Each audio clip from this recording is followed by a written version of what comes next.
An hour passed, perhaps more. Armand sat by the fire. No marks any longer on his face from the long-forgotten battle. He seemed in his stillness to be as fragile as an emptied shell. Gabrielle sat across from him, and she too stared at the flames in silence, her face weary and seemingly compassionate. It was painful for me not to know her thoughts. I was thinking of Marius. And Marius and Marius, the vampire who had painted pictures in and of the real world, triptychs, portraits, frescoes on the walls of his palazzo. And the real world had never suspected him, nor hunted him, nor cast him out. It was this band of hooded fiends who came to burn the paintings, the ones who shared the dark gift with him, had he himself ever called it the dark gift. They were the ones who said he couldn't live and create among mortals, not mortals.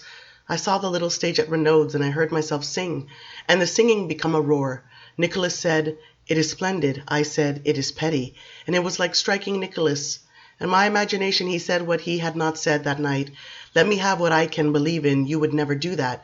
The triptychs of Marius were in churches and convent chapels, maybe on the walls of the great houses of Venice and Padua. The vampires would not have gone into holy places to pull them down, so they were there somewhere with a signature perhaps worked into the detail. These creations of the vampire who surrounded himself with mortal apprentices kept a mortal lover from whom he took the little drink when out alone to kill. I thought of the night in the inn when I had seen the meaninglessness of life, and the soft, fathomless despair of Armand's story seemed an ocean in which I might drown. This was worse than the blasted shore in Nicky's mind. This was for 3 centuries, this darkness, this nothingness. The radiant auburn-haired child by the fire could open his mouth again, and out would come blackness like ink to cover the world. That is, if there had not been this protagonist, this Venetian master, who had committed the heretical act of making meaning on the panels he painted.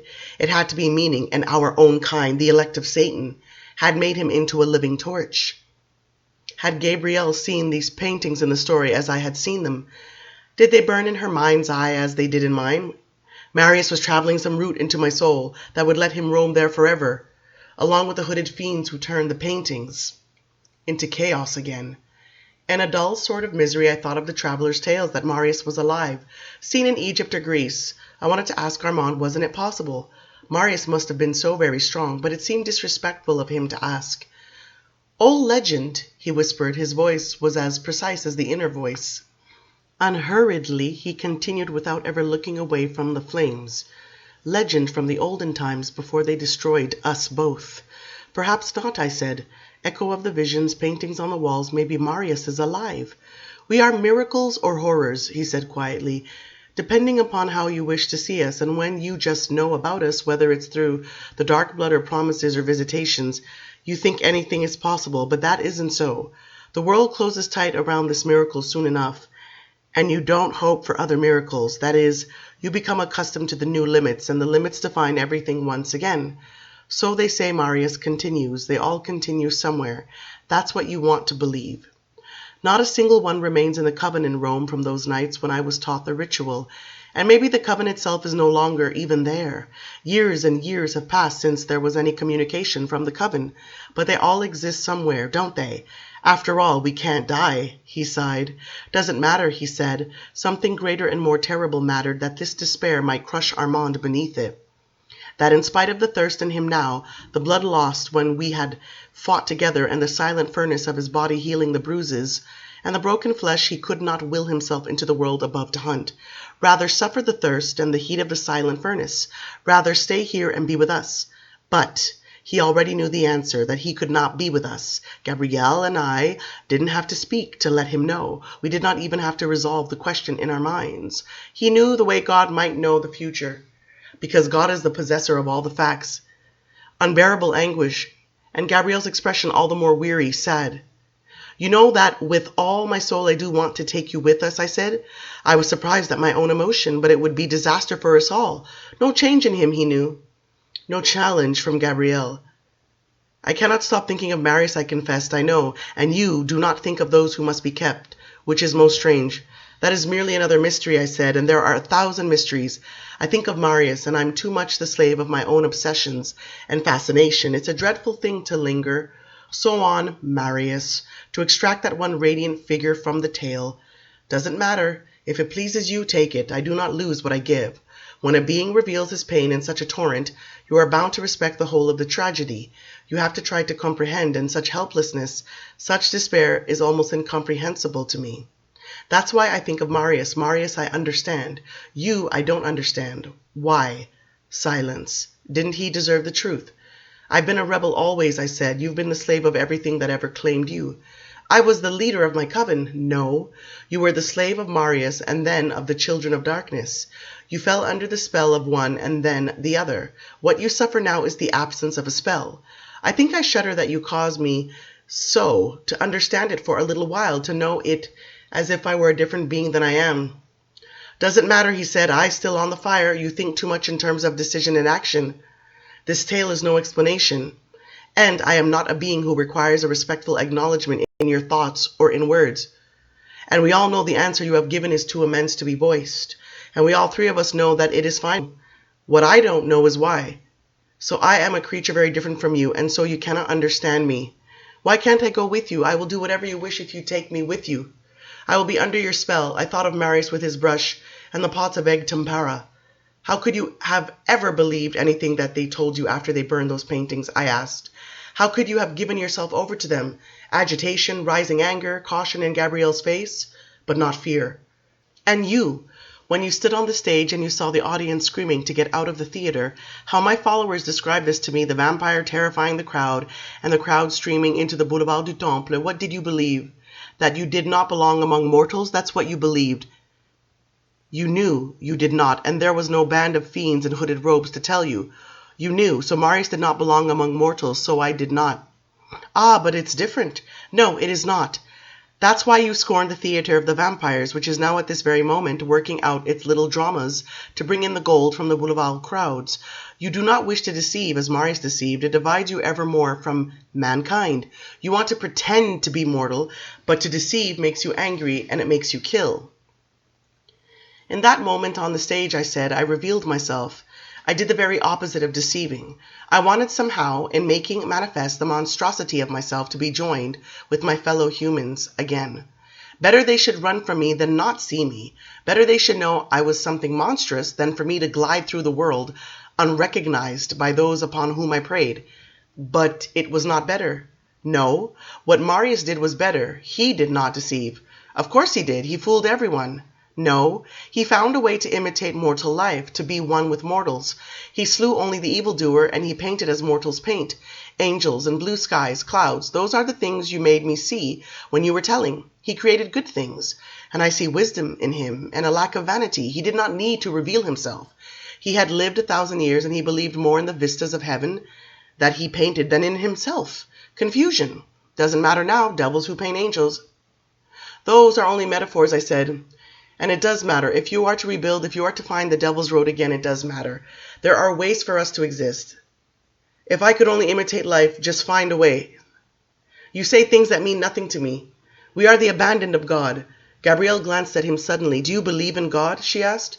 Yes, always in God, he answered. It is Satan, our master, who is the fiction, and that is the fiction which has betrayed me.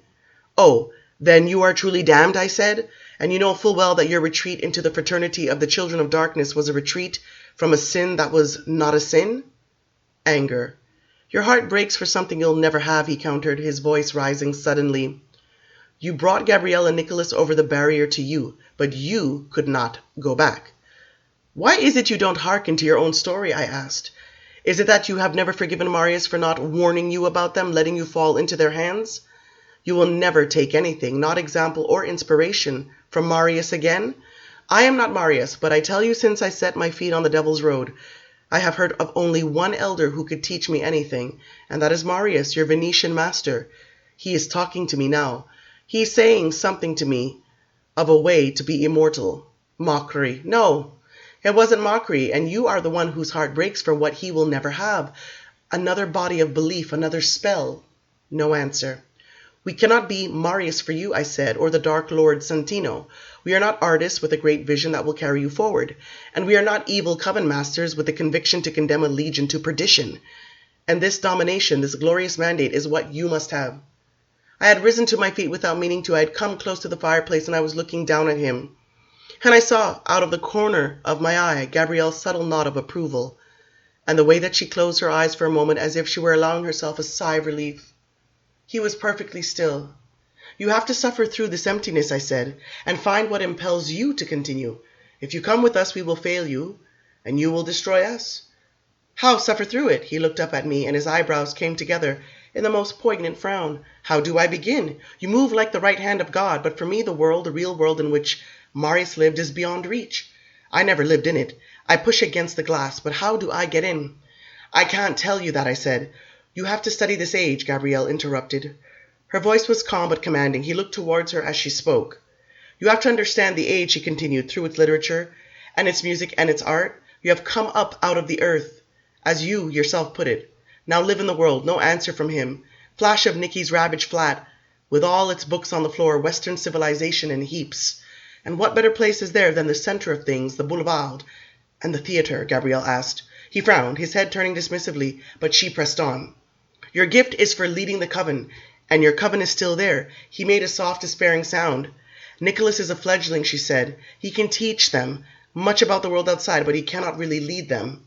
The woman Elenai is amazingly clever, but she will make way for you." "What is it to me, their games?" he whispered.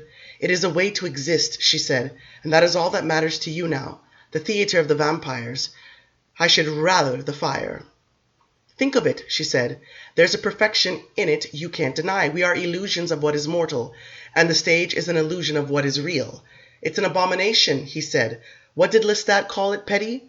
"That was to Nicholas, because Nicholas would build fantastical philosophies upon it," she said. "You must live now without fantastical philosophies, the way you did when you were Marius's apprentice.